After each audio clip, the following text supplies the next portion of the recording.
Hello, and welcome. This is the first episode of Shotgun the Orcs. My name is Aidan, and I'm joined by Jake and Tom. So we're going to make this a weekly podcast where we talk about music and fashion, particularly so hip hop and grime and other sort of subgenres that are associated with that. And then when we say fashion, I mean streetwear, and as we know, that kind of goes hand in hand with music. Now the aim is for us to also be able to support up-and-coming artists by bringing them in as guests and also playing new music on episodes. So please reach out to us on our Instagram profile, get in touch. Really want to hear from like different artists as well, and also different music as well, so we can hopefully big you guys up on this podcast. Now Jake and Tom will talk a bit more about themselves shortly, but I just want to give a quick bit of a background as to how we've even come to the point of deciding to do a podcast. Now, I've known Jake a couple of years now, and that's just through working with him at sort of a standard office 9 to 5. And we do spend quite a lot of time just chatting about music and new clothing drops. Now, I'm quite into my UK hip hop and UK sort of grime music, whereas he's very much more into his American stuff. And also he has the most amazing sort of collection of shoes I've ever seen. Like, this guy will literally wear a different pair of shoes every single day. And then there's me, who's been wearing the same pair of Reeboks for the past 9 months. Occasionally, not the same pair, you know, I'll do occasionally switch to like maybe a black pair of Wallabies or something like that. And anyway, yeah, Jake introduced me to Tom a few weeks ago, after we thought it'd be cool to start a podcast, just to be honest, just to give us even more of a reason to talk about this sort of shit. And so I met Tom recently, and now I thought I knew a fair bit about hip hop before I met Tom, but this guy literally is a fountain of knowledge when it comes to hip hop. Now, he's been throwing so many different names at me, and I'm just like there, just oh yeah, cool, nodding away like I know what he's on about, but really I have no idea. He actually introduced me to Rhyme Asylum recently, which I never had a clue about. Who, just gonna say right now, Rhyme Asylum, they are fucking sick. They're so good, and they're probably one of my most listened to artists right now. So cheers for that, Tom. Anyway, I'm gonna pass you over to the other guys, and they're gonna introduce themselves, and yeah, let's kick this shit off. You wanna flick this? Okay. Have to play with you. Come on. Okay. Do you wanna play rough? Okay. Uno. Say hello to my little friend! Sup, this is Tom, aka T Cozy, aka Tom Riley, aka Atomic Tom, aka Mad Knight, big up for Wu-Tang, name generator. If it's good enough for Donald Glover, it's good enough for me. So anyone who knows me will know that I'm like a useless information sponge. Generally, I'm always that guy at a party chatting bollocks about rap music or bending someone's ear about movies and stuff like that. So getting involved in this project seemed like a really good platform for me to, you know, a good outlet to chat bollocks about my passion for hip hop with like-minded people. So yeah, big up to these boys for making it happen. So yeah, I could talk for ages about what got me into hip hop, but I'll pass on to Jake first, so he can introduce himself. Hello, I'm Jake, and yeah, like really looking forward to doing this podcast. I mirror what Tom's saying. I think we all share the same passion, and we all sit around on numerous occasions talking about hip hop, talking about like the latest clothing, trainers, and everything. So why not be a bit creative with it and record it into a podcast and hope that people who have the same interests of us, you know, listen and tune in and they get involved. So we set up with the idea initially. We went onto the Instagram account, Shotgun the Orcs, just to create a bit of buzz around the whole thing, and that's going good so far. But really, that's kind of like our springboard, and it's just to create a bit of engagement. So we're going to continue with the Instagram, and that's just going to be like mainly our place to advertise everything and kind of connect with people. But yeah, I think aspirations for this is for it to be, listened to by a lot of people, hopefully.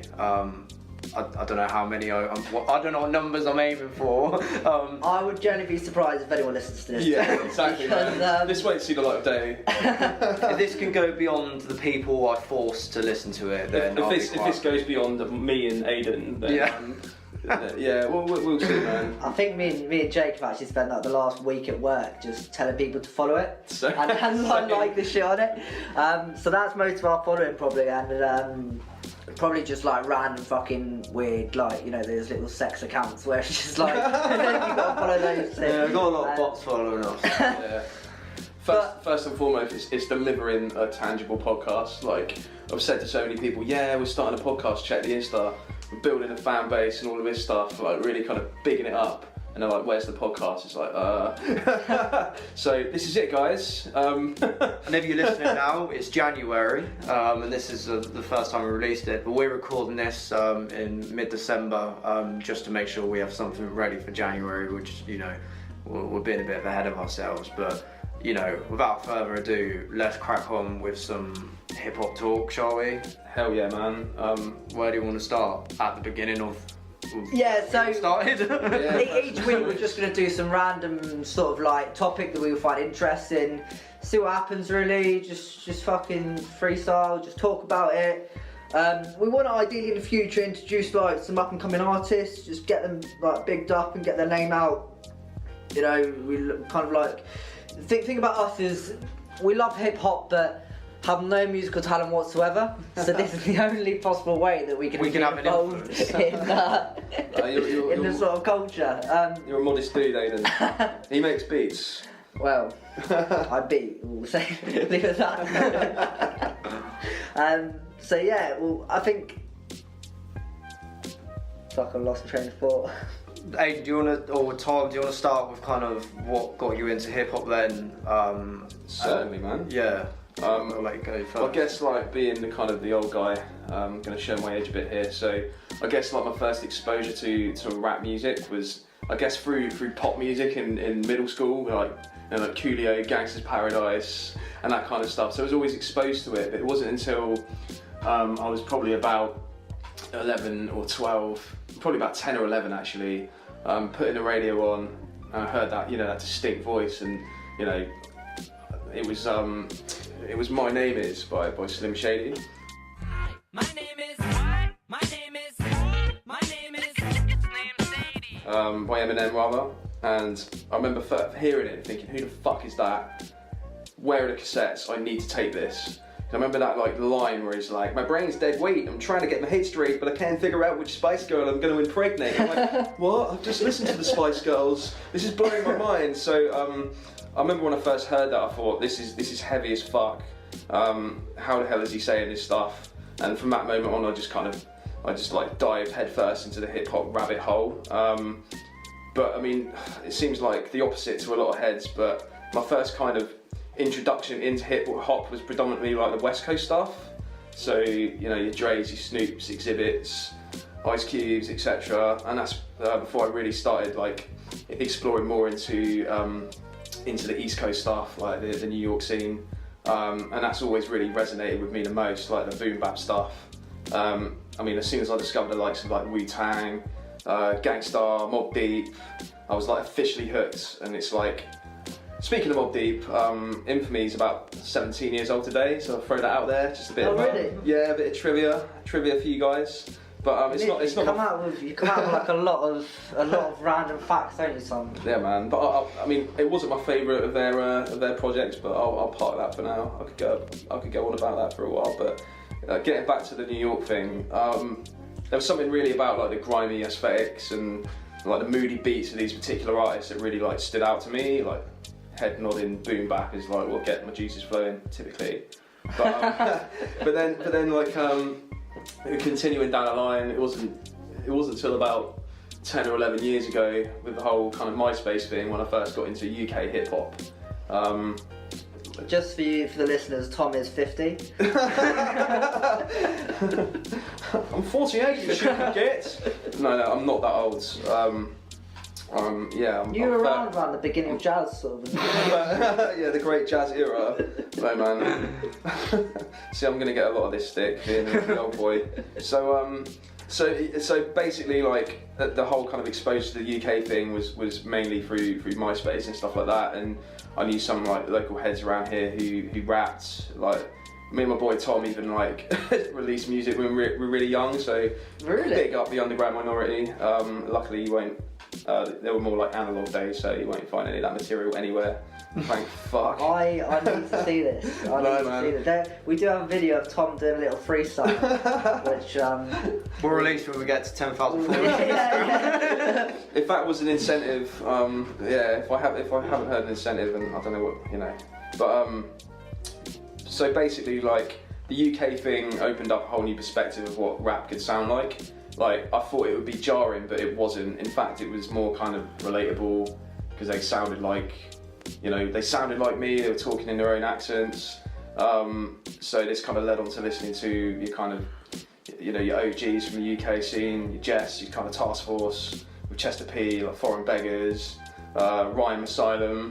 What the fuck happened to them, by the way? Everyone Wants You Back, Rhyme Asylum. I only heard Rhyme Asylum recently, and I think they've gone from being someone I don't actually have a clue about to probably one of my favourite artists, like favourite top rappers up there. Just hell yeah, man! Big up Possessed. I hear that you're releasing a solo project. I'm speaking as if he's listening, but big up yourself. Yeah, release that, man. We need it. We need it. But yeah, so obviously they kind of laid the foundation for like the more contemporary guys, your High Focus, that camp, Cass is Dead, your Loyal Carners, etc. So it's alive and well, and you got the grime went off on a different trajectory to UK hip hop, and that's somewhat seemed to be the kind of flagship genre of urban music in the UK. And it's recently gone through a bit of a resurgence as well. But again, like we could spend hours talking about this shit. So enough about me. I'm going to hand you over to Jake, man. How what got you into hip hop? Fairly the same beginnings of you.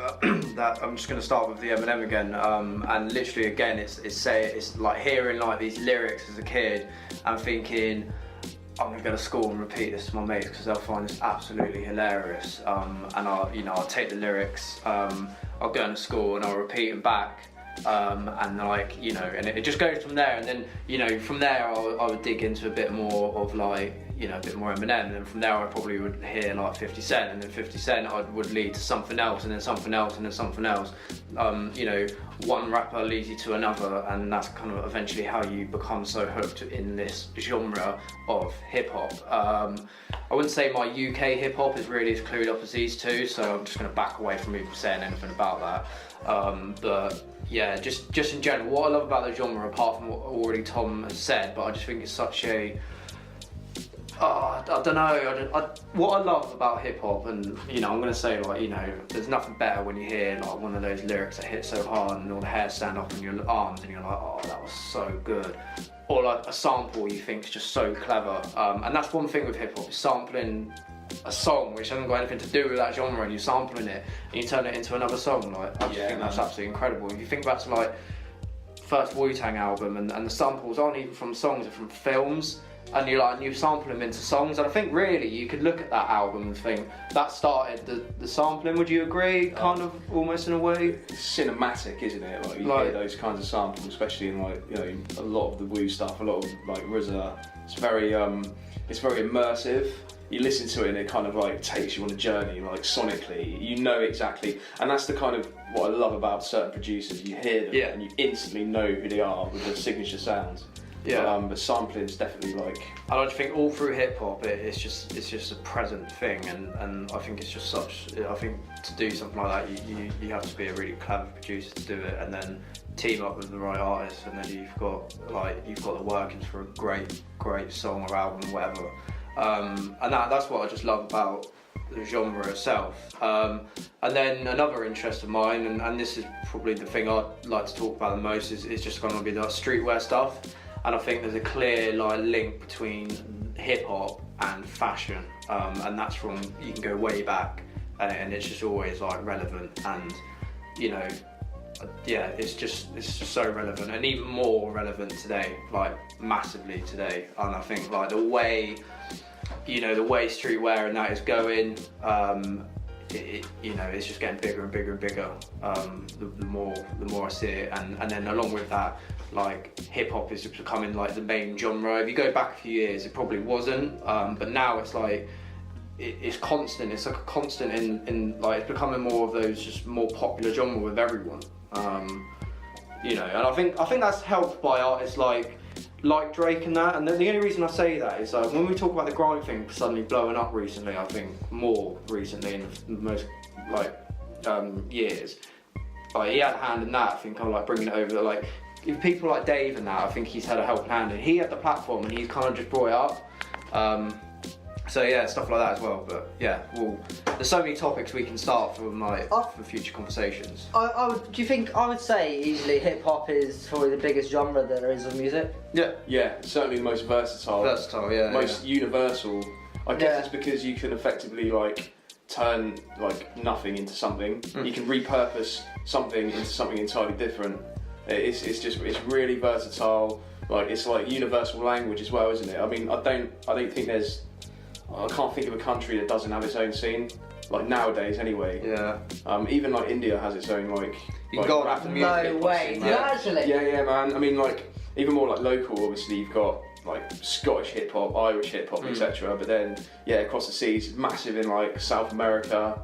I need to listen to some India. Indian hip hop. You could go on Apple Music now, go to like the hip hop section, and literally it will just be like London, New York, but it will be like Paris, Berlin, and it will just go from there, and it will just like, you like stuff you've never heard, and they all have their like distinct sounds and styles, which I love, like using kind of their own kind of like funk or folk music, or so I like going back to the sample stuff, like we were talking the other day about this. There's this dude called Onra, and he's a French hip hop producer. But he's like Chinese heritage, so he released a series of records called Chinoiseries, which I think like roughly translates to like Chinese-ish, like it's a made-up word, but I think so. Like, sorry, sorry, that is a word. I'm not just saying it's a made-up word. So basically, what he did was he like went over to China and did a lot of crate digging, found a lot of really kind of obscure Chinese folk, like traditional folk music, and sampled it over like some really, really sick beats, and like produced some amazing instrumentals of that. So that's just like a typical example of like why I love hip hop. And to your point, Aidan, it's like it's worldwide. It's like bigger than anything else now, because effectively, not saying that anyone can do it, because it still requires like honing a skill.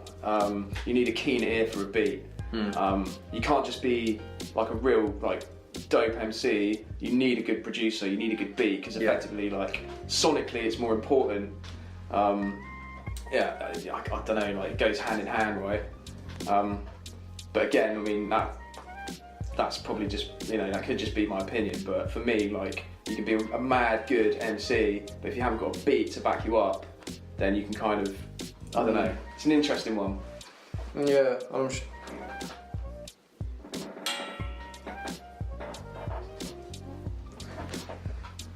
So, I think that's really interesting actually. Fucking scratch the fucking edit that shit out, man. Keep it in. Oh, don't give that in. I had a weird in-breath. But yeah, it sounded like really weird. For me, water. I think I got into hip hop at. I don't know. I probably came in like the back end. I was a bit of a Grebo kid. I liked. Aidan likes the back end. He made me fuck off, Jake, man. I liked like My Chemical Romance and that sort of shit. Like all the dark, like gothy sort of music, man. You should have seen me back at school. Like I'd come in, I'd straighten my fringe, and wear like these weird like black scarf shits. And on like the mufti days, I'd come in just skinny jeans and black fat fucking like chunky trainers and like black bands. Just for the t-shirts. record, this is what Aidan's wearing right now. Yeah. If you think this story is saying he changed to something else, he didn't. He hasn't changed. He's still rocking those DCs. Man, I used to fucking idolise Marilyn Manson. I thought he was a cool fucking guy. And then, you know, that was my thing, you know, until like I was probably about 15, 16, to be fair, this is probably how I imagine this is how a lot of people start like listening to hip hop, you know. I started smoking a bit of weed, and you know, I was going Speak for around. yourself, I was going around people's houses, and you know, that kind of it kind of goes hand in hand. I'm not condoning it, but you know, I think it goes hand in hand. And you know, when I was younger, we used to just go around like a mates and just chill, and that's when I first started like hearing UK hip hop and yeah, it was I just really enjoyed it. And Kids, then like don't do drugs. and then yeah, this my group of friends, just all of them were just like listening to just UK hip hop, and then you just get immersed in this kind of like world of that's all you listen to, that's all that's getting shared on Facebook, so that's all you really hear. So I started listening to like current hip hop and then worked my way back to like the older shit. And then I remember I went to well, literally one of the best nights out I had was when I went to see the 4 Hours at this club in Bournemouth, and oh man, it was just a mad one. We started drinking at the pub before, and then we met this like random bloke at the pub, and we just like on the off chance, just like, yeah, do you want to come and see this with us? This guy's about like 3 times our age, and he's just like, yeah, sound, I'll come. I was like, yeah, sweet. And he's like, yeah, I'll drive. And Aidan, mate, this sounds like a dodgy story. Have you ever told like don't speak to strangers? He's like, yeah, I'll drive. And then we got into this van, and me and my mate had to literally sit in the back of the van, like on these like buckets of like basically this builder's piss buckets. These were our seats. And the fucking door was like swinging open as well. We had to like hold this isn't a really good story. It's getting sinister. Yeah, but It's a police confessional.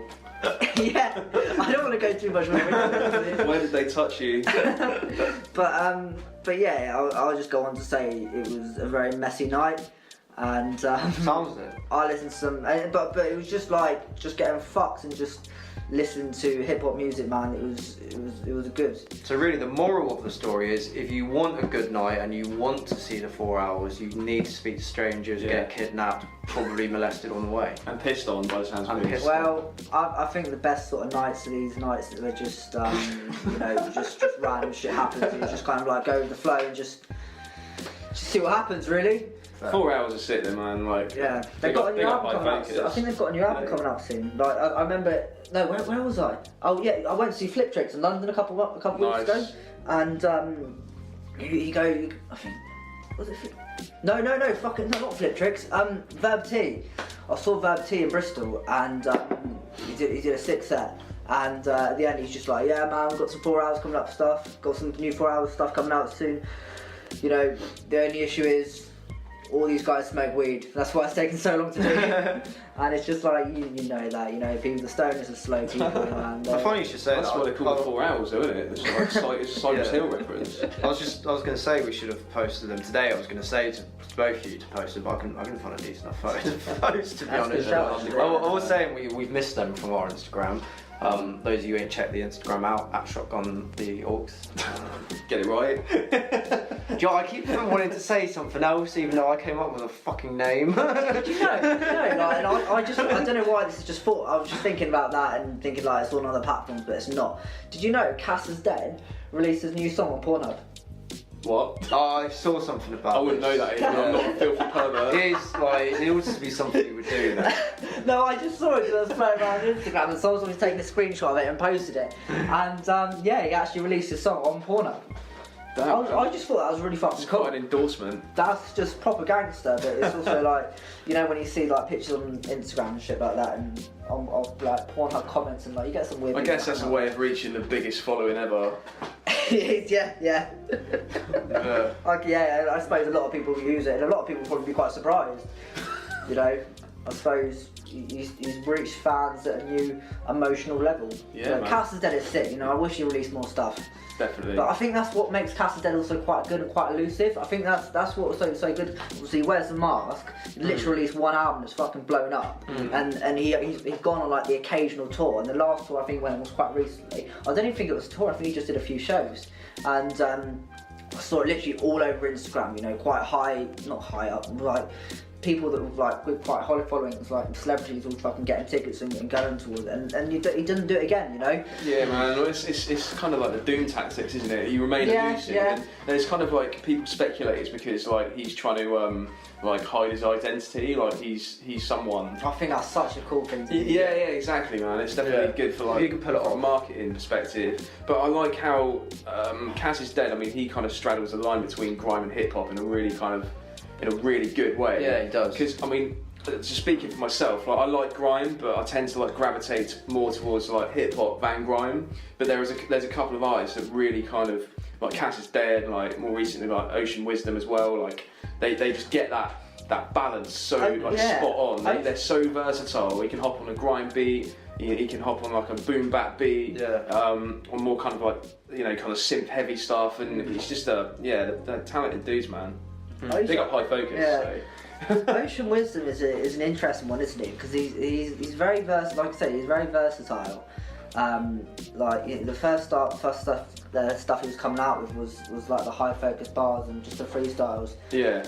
And that was like very much like boom bap sort of thing. And then over the time, it's gone towards that more like grimy sort of instrumental. But it's difficult, I'd imagine, as an artist, because. You want to be successful and you want to be true to like the stuff that you like, but at the same time, if you want to be successful, you've also got to have an element of kind of like forward planning towards yourself in terms of the direction you're going to go to it, and the direction it's going to work. It comes to like, I suppose it's like you do what you love. But you've also got to be smart about it in the sense that it's got to have a future. Yeah, of course. Ultimately, you've got to. You've got to get paid. Like if he wants to do that, like, fair play. But at the same time, I mean, he's probably a poor example. Not a poor example, but he hasn't like sold out in any sense of the word. Do you know what I mean? I mean, the stuff is true to himself. He's got that fast flow, but if you slow it down, like his lyrics are pretty pretty profound as well. Like really, really clever stuff. Because I went through a phase of listening to like loads of really, really kind of fast, like flowing hip hop. But then sometimes you slow it down and you just realise they're chatting absolute bollocks. So it's not really. Do you know what I mean? It's kind of like it's good that he can do both. Yeah. Lyrically, he's up there at the moment. He's quite a cool guy because he's got swag, man. Just going about that whole, he's a smart guy. He's making really good music. And his music is so popular among people. But I remember I listened to an interview from him about recently. And he was saying how he doesn't really drink when he's on tour. He doesn't drink. He keeps fit and healthy, man. And it's like that's really cool because it's like I can imagine a lot of people like old rock stars go on tour, just get fucked off their heads and go on a massive bender for like the whole tour. But this guy is just like, do you know what? I need to be my 100% and make it possible, So I went to see Redman and Method Man and Redman in Brixton earlier this year, and so Rodney P was hosting, and Ocean Wisdom supported, and it was really sick because like obviously Ocean Wisdom's fairly like unknown, really. Do you know what I mean? So he was he came out just kind of like he just looked like normal kid. Yeah. He was like. He looked like he was just like a stagehand or something. He was just like filming the crowd, filming everything, and nobody knew who he was. And I was just like, I was clued up on him. So I was with all my mates, and I was like, yeah, that's the kiddie, that's Ocean Wisdom. Yeah. And because nobody like was none the wiser, it was just kind of just walking around, And then he came out, did his whole set hooded up, so it was like incognito. Do you know what I mean? And it was really, really cool. He had a few like technical issues because he started spitting over the track he does with Dizzy Rascal, Revin. The remedy for that is how you body rhythm readily, so whoa. I ain't got to study how another brother flow. Listen to religion, make a bit of rapper grow. Yeah, and like his mic cut out like as soon as he started spitting. But so everyone was kind of, because Brixton's a tough crowd, man. Do you know what I mean? You've really got to perform there, otherwise you get booed. Really? Yeah. Do you know what? I've never actually been to Brixton. I'm going to see the Streets in Brixton actually next year, so I'm looking forward to that. But then he, as soon as his mic like started working, he absolutely killed it. And I think he made a few hundred fans that night. And he actually used the footage for that, for the Ting Done video with Method Man. Because obviously, and so I was in that crowd in the video, so I'm quite like, yeah, that's pretty cool. Yeah. That's pretty sick. But yeah, like High Focus, they're doing it. Rag and Bone Man as well. Like Jam Bax's new video. He's got Rag and Bone Man. Do you know what? I like that because you know, the first time I've known about Rag and Bone Man for a while, just through High Focus, and just watching him like rap and stuff like that, and then seeing him singing shit, and then.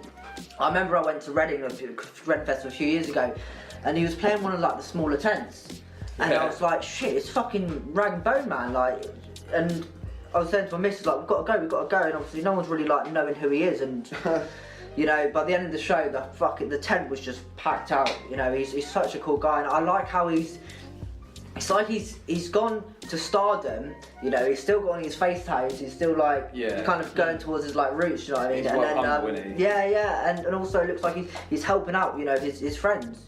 And still working with them. He hasn't just fucking sold out, you know, he's a good dude. He was on Bugsy Malone's album as well, wasn't he? Yeah, the Running, I think it's Running. I think that's what it's called, yeah. Then again, Bugsy Malone, I don't know why, but I'm such a huge fan of him. Like he's released, I think it's 4 albums now, but he's generally one of my favourite artists, and I think it's a combination of his music, but also his just the way he is in terms of he's so self-motivated, he's so self-believing. He's not like an arrogant knobhead. He's just someone that believes in himself and is so business-minded and so kind of like work. Which I really respect that as an artist, you know. I think it's good to kind of like see that, and it's cool how, you know, social media, you can literally see an artist like every single fucking day of their life, and you can see what they're doing all day, every day, which, you know, I find it quite entertaining. Yeah, you know, as long as you don't get too sucked into it, but it's quite good. I think like kind of the inverse of that is someone like Jest. So he's very much from like an analog era. Yeah. So he did eventually get around to creating an Instagram account, but again, he doesn't post often on there, and he's one of those rappers where you think, man, you're like, you should be so much bigger than you are, because you are like, you've got the cadence, you've got the flow, you've got the swag. Like everyone like in the UK scene, like, you know, gives mad props to Jest.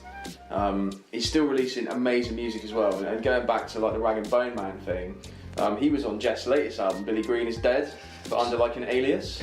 Just stop you. Yeah, Jest follows one person on Instagram. Exactly, man. And it's a record label. Okay, is it his record label? Y&R Productions. I'm guessing that's.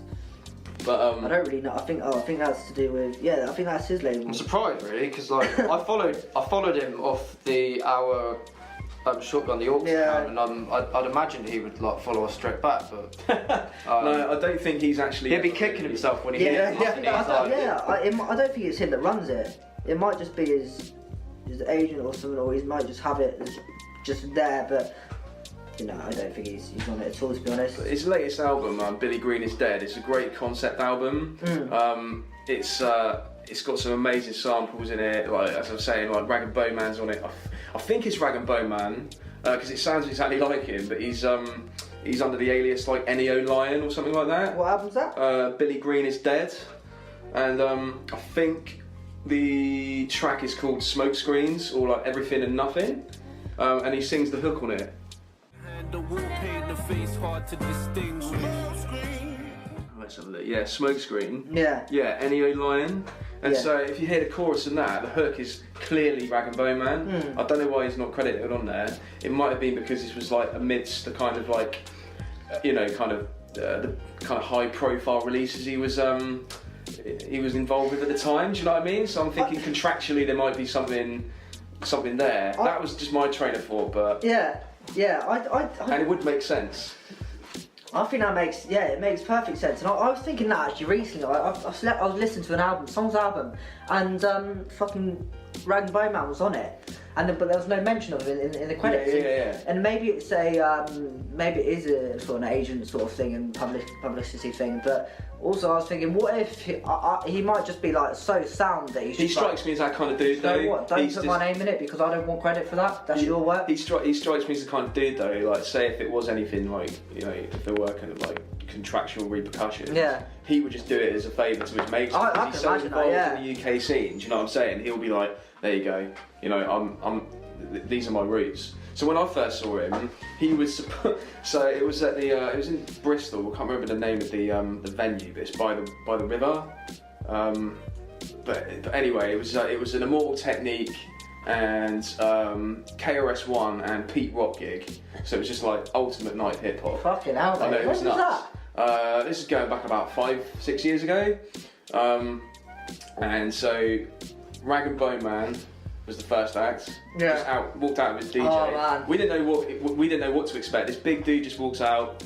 We were like, oh, he's an MC. You know, see what he's got. DJ, I think it's Finger Food or something like that. And then DJ Finger Food. That's cool such a sick name, isn't it? And then he just kind of unleashed this baritone voice, and me and my mates all looked at each other just like, this guy is like fucking incredible. And then obviously he blew up. But then he was supporting Split Profits. And then it went to Immortal Technique, so that was an amazing night, man. And like Split Profits are another kind of, you know. I have so much time for Split Profits. You know, I think they're so underrated in the UK hip hop scene. And that actually upsets me. Such a sick double entendre as well. Mate, yeah, because going back to when I first started listening to UK hip hop, a lot of my mates listened to High Focus, and somehow I found Split Profits, and I just couldn't get enough of them.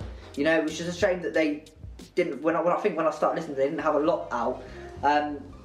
Like, you know, Res One is such a cool dude, and Upfront MC, you know, really cool, good guys. And there was I can't remember what the album's called actually. So now I'm gonna look. But there's an album that I really it's Dat Kid's album actually. It's the Teeth Ledger album. Teeth Ledger. That I think that's a sick album. It's so good. I got that on vinyl when it came out, man. So that's a great album. But I think they're really underrated, and it upsets me. But you know, unfortunately, UK hip hop is, unless you're, you know, a Loyal Kana or, you know, you're fucking driving a label like Flip Tricks and a couple of the other guys in High Focus. But I don't think it pays. Unfortunately, there seems to be a bit of a kind of like a contrast between two styles of UK rapper. So you got kind of grime, which is very kind of like it's very like it's roadman, the streets. It's all about that kind of like aggressive lifestyle. Yeah. In the UK hip hop, especially kind of like using High Focus as another example, it's almost like kind of a misfit type of, you know, like band of kids who are just kind of like, right, I'm not really about this life. But typically, like, people who like High Focus tend to be like quite scruffy, quite just like fuck it, like just festival goers. Like, you can tell a High Focus fan. You can always fucking tell one. Exactly. They'll be the one at the back of like the gig, just in their fucking full like trackies and a hoodie and like a massive hat on. They're like the in-betweeners of rap, Also but in cool the best guy. possible way, with utmost of respect. Because they're keeping the scene alive. But yeah, what else do you want to talk about? Tom, I've just noticed your table leg. Yeah, it's fucked. Okay, I'm Just happy that's not. bear in mind that the whole setup is resting on this table, so We're not in a studio. We're in a living room. We're in a secret location. we're in a dungeon. What? What do you mean dungeon? turn into one of Aidan's stories. Yeah, it's one time was it fucking. He probably does have a story for that. Well, this was the first episode. We didn't actually have a plan for it because we didn't really know. We just kind of almost wanted to introduce ourselves in the podcast. But I think it will be quite. I don't know if you boys want to just maybe like do just a random brainstorm on ideas for kind of what we can do with this.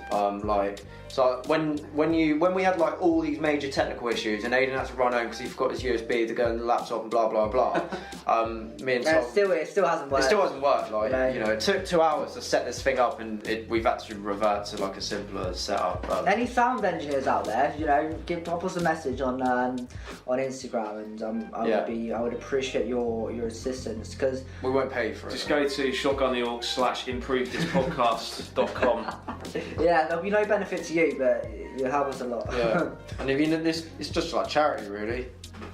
Yeah, fingers crossed. Like the charity, you know, we're trying to help, you know, poor some good hip-hop heads. Yeah, some good will come of it. So I'd like this random idea, like walking to work this morning, that you know, and not a lot of people really talk about censored rap. Oh yeah, and, you said about this earlier. I said it to Aidan at work, and I said it to Tom. You know, I was listening to the radio, and I think a lot of effort goes into censoring some rap songs. Like, you know, you're basically coming up with completely new lyrics. So just to give an example of the Eminem lyric of "I drank a fifth of vodka, dare me to drive," and how it changes somehow to "I drank a fifth of Kool-Aid." Like, what are you gonna get, sugar rush or something? Like, you know, and I think we should like look into this a bit more because I just think it's a funny fucking topic to talk about. Okay. There is some humour to come out of this, and but it could go further than that. As me and Tom we went to, you know, is it a marketing ploy? Because if you go back to the day, Probably more so back in the day, yeah, because it was more so, yeah. Music wasn't as accessible as it is now. Like you had to buy it to get like the you know, explicit version. You'd have to go to the shop rather than the radio edit. It brings me to a story actually. I saved up to buy Eminem's Encore album when I was younger. What year did that come out in? 2005 maybe? 6? Something around about that. Yeah, maybe about. Yeah. So I would have been like, I don't know. How old were you in year 5? I don't know. You were 10 in year 5. I was 10. So I was 10. So I saved up for the week to get it. Went into like I think it might have been Virgin Megastores at the time, and like, I went and picked Virgin up Megastores. Fuck me. It was at Castleport, and then it went to HMV, and then it just closed down because no one buys CDs. Basically, 2004 it was released. 2004. Yeah. So I was what 9, 10ish, like, and then I like saved up all week to like buy it. Doing like, you know, selling crack on street corners. It was a hard I was 35 years old when that came out. And then Speaking of that, is your pension coming yet? you could pay for a better setup. Yeah, going up to the till and being like, yeah, I'll buy this album. The bloke just being like, does your mum know you're buying this? I'm like, yeah, of course. Oh, funny story. And then he's like, oh, fine, whatever. I'm like, yes, come here, that's my first time. And obviously that just led into the whole, like, I probably should have been listening to it because, like, it's messed me up. Mate, sorry to I just remember Fack. Fuck. Yeah. I'm gonna fuck you, kid. I'm coming. What a joke that was. But I remember... Tell Eminem loves South Park and just his comic books because there's such a reference in the a Kids. lot of his... Yeah, Kids is obviously just massive on South Park. Probably my least favourite Eminem song. I skip it every time. I don't know why, Yeah, it's just more of like a satire song, isn't it? Yeah. But I remember like a real funny story about like my mate bought Eminem. I think it was a Slim Shady. No, it was a Marshall Mathers LP. Yeah. And his mum heard it, and she was really like well-to-do. If you're listening to this, Matt Skidmore, you know this story. And she marched into HMV and went up to the person behind the till and was like, "What is this filth?" and snapped the CD in front of them. Oh my god. That's so funny. Well, that just sums up, like, I don't know what video it is, Without Me maybe, where like the kids like snuck, you know him and Dre in the video, and the kids like snuck in his album to the room, and then the mum comes in and like, what are you listening to? Like, it's just you know. I think that's why like I gravitated towards rap music though, because it was that like people. It was almost like you shouldn't be listening to this, but then it's like the big red button. Like, don't press the button, and it's like, but I want to press the button. Like me earlier with Aidan focusing so hard to work this thing earlier, and I'm like, what does this button do? Turns out I wasn't even. I unplugged the wires and everything because I was just fiddling about. But you came the closest to actually fixing the thing. I did. Yeah. I did. Well, it worked in the beginning, and then for some reason it just fucked up, and I was pretty pissed off, to be honest. But yeah, two car journeys later. But we're here now. We're recording now. That's the main thing. we're here now. We're recording. Whether or not this comes out, it will. I don't see any reason why. I was just on the line of fucking you know, the language that comes out in hip hop, man. I was just thinking, do you think that's why UK hip hop just hasn't done it? Because the UK is so fucking like conservative with music that, you know, if you were to Dirty Dive, for example, or fucking Jam Baxter, when in Jam Baxter's Mansions album, most of it is just Tim talking about all the gear he's doing, like in Thailand, in Bangkok. If you heard that on Radio fucking 1, like the amount of complaints they get, and I think that's like, I think that's actually something that makes me quite proud to be like a supporter of UK hip hop, because, you know, they don't give a fuck. They literally just make the music that they like, and that's a very good asset to have. And a lot of them, like, who was it? I was listening to an interview with EXP from Plain Griller. So, you know, he's up there, one of the, I think, a very good rapper, and one of the older like UK hip hop rappers as well. You know, but he's not making loads of dough. You know, he's just doing his thing, making his music, and trying to get out there. You know, and still keeping true to. That's it, man. I mean, like back in the day, I mean, I read a Guardian article about Rhyme Asylum. They used to just like, they used to be selling their CDs outside of like loads of different venues. You know, they'd just be like grinding hard to try and get some sales, and that's how a lot of artists had to do it independently. You know, to get heard before, like, you know, all these music platforms that are available now. It's, but yeah, High Focus are kind of. They're really pushing it forward. I think like they timed it perfectly well, because aesthetically and like sonically they sound like very similar to a lot of like your Foreign Beggars and your Jess and your Task Forces. Yeah. But like that's what I will say about like UK hip hop. Like some of it for me goes in like a really kind of innovative direction. I love Jam Baxter because he's very like self-deprecating and very like. Very dark, very kind of. He's got the flow and he's got the cadence as well. Like I love, like for me, voice is kind of everything. You can be like an amazing MC technically, but if you haven't got that voice, then it just doesn't do it for me. That's just a personal thing of mine. It's that story, isn't it? Yeah. But yeah, it's just I think with the UK thing, they've just kind of like they've kind of retained that boom bap aesthetic from like the kind of 90s New York scene. And I think that's why a lot of like I mean I'm 30 now, 31, Jesus. So and I still love listening to like 90s 90s New York rap. But I'm still open to all the stuff coming out like the States as well. Like I'm not gonna lie, like I'm not a massive fan of like mumble rap and all that stuff. I think there's something to be taken from it. There's a lot to talk about and a lot to discuss about kind of the environment it's born out of. And I think more its ties. We can link a lot of that into the whole, as I mentioned earlier, the fashion kind of links with hip hop. Well, yeah, man. It's like all the kind of like socioeconomics thing as well. Like the kind of the environment it's born out of is very much kind of like, you know, poverty, which brings on like addiction and drinking lean, and then it's actually the byproduct of that is then mumbling when they rap. Do you know what I mean? It's fucking like, Xanax rappers. Exactly. You know? This is my fucking. Yeah. I know. It's, as I said, it's not for me, but it's like derivative of like trap music, and trap music's like derivative of what became before that. It's just there's something to like, I guess, appreciate in there. But it's just not like something I choose to listen to. But I love then you've got the kind of artists that I gravitate more towards in the US now, like kind of your like Earl Sweatshirts, Kendrick Lamar's, your like your J. Cole's, people who are kind of like keeping that flame going. Yeah, and that's what annoys me is when a rapper kind of follows what's in, and like suddenly like an album will come out and they've gone towards this like mumble rap, and it's like. I know what you mean. Like, you know, like you're a bit disappointed from it all. Like this isn't really kind of what you wanted. I think why you follow them, is it? It's not what you like about them, and I mean. Yeah. Do you think like you know like Nas for example, like on his latest album, you know Kanye? Yeah, Kanye season 1. Yeah. Did you even like? I didn't really. I was looking forward to it. I think it was probably the weakest of the releases. Like. Sonically, but then he released recently like an accompanying like short film, and it was like basically all the tracks like back to back and mixed up a bit, and it actually worked a lot better than it did in album form. Interesting. which I thought was kind of cool. But I think we should save like Kanye's season for like a whole nother episode. Oh yeah. I personally loved it. Like, There's a lot- regardless of there's what a- you know, A like, whole like episode I think about Kanye. 100%. Yeah, we've got a lot. There's a lot we can talk about. deep dive into his Yeah. broken psyche.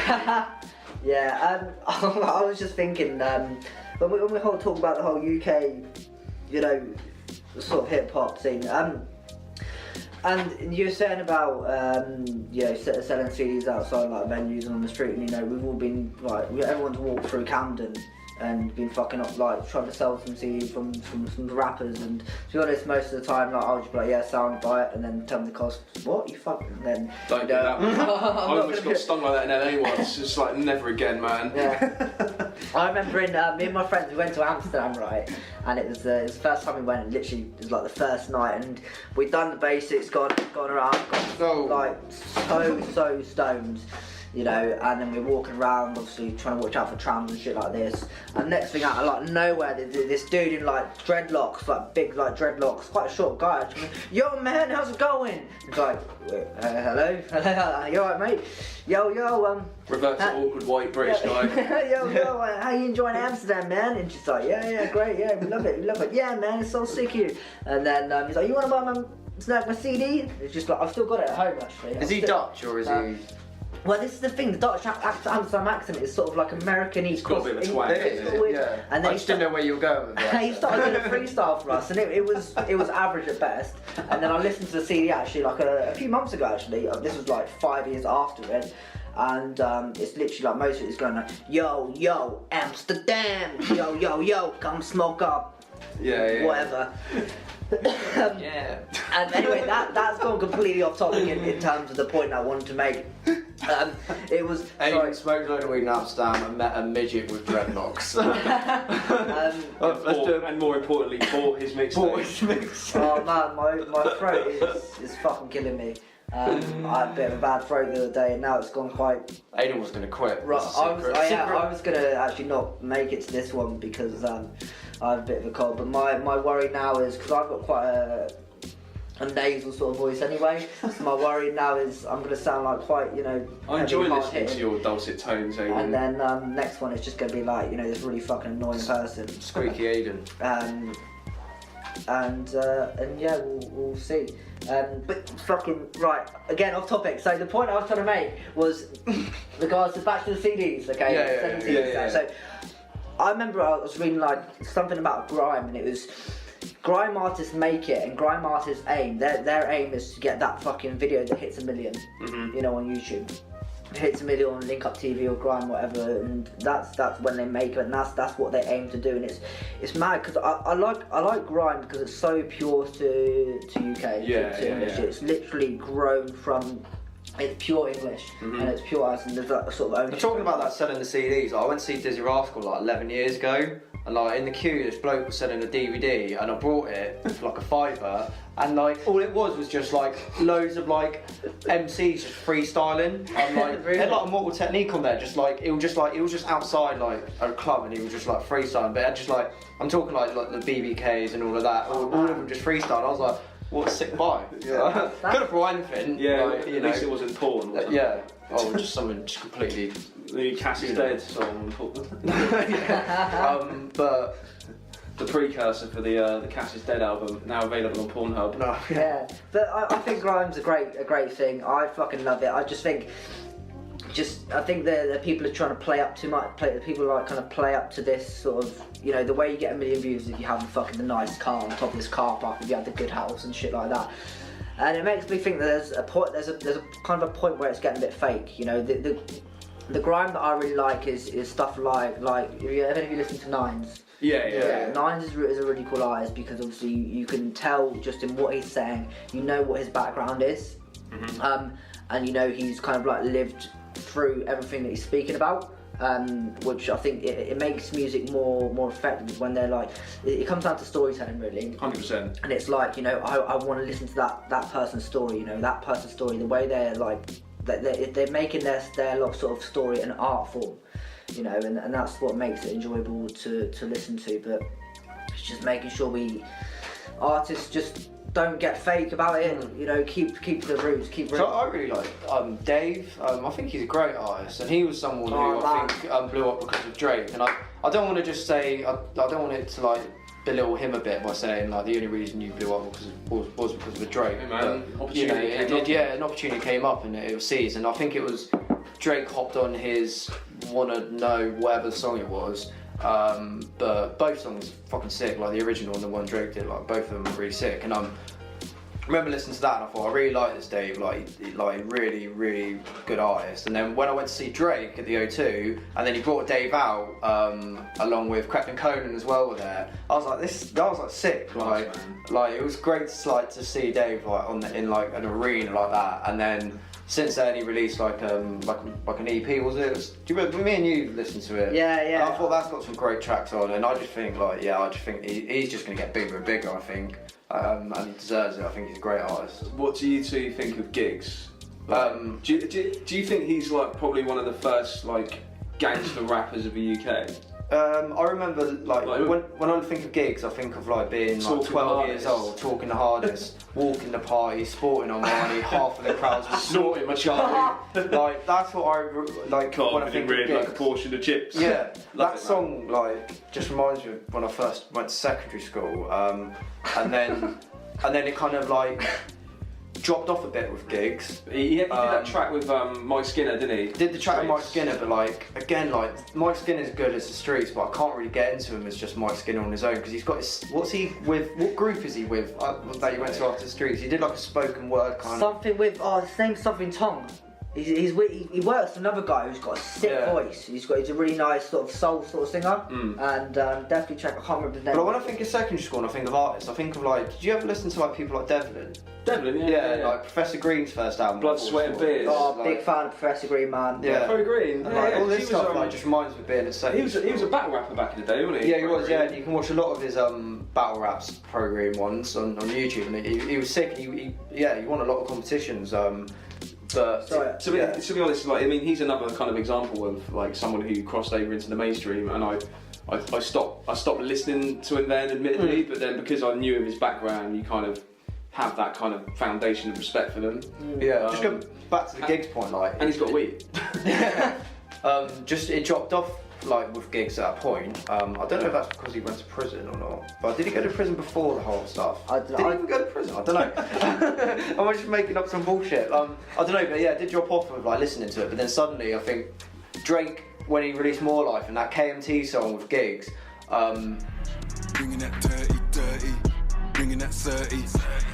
Music with a quick extension. Hey, that song, Batman, dun-dun-dun-dun. If you watch the videos that Giggs puts up of when he does festivals and he does that song, the crowd absolutely Did he actually go in the Batman? I think I may have seen that. Does he wear a Batman cape? No, I don't know. I fucking imagine some other shit, you know. Everyone's gonna go, who the fuck are you on about? This song blows up. Like, Drake doesn't even have to be there. Like, it's just that Batman, dun-dun-dun-dun, the fucking crowd go mental, and every time I hear it, mate, that's a fucking sick song. The only thing that I really take from Giggs is I didn't really listen much to him, but me and my friends, we kind of just used to always just, I don't know why, everywhere we went, we just had this one lyric, and we used to always just sing it to each other.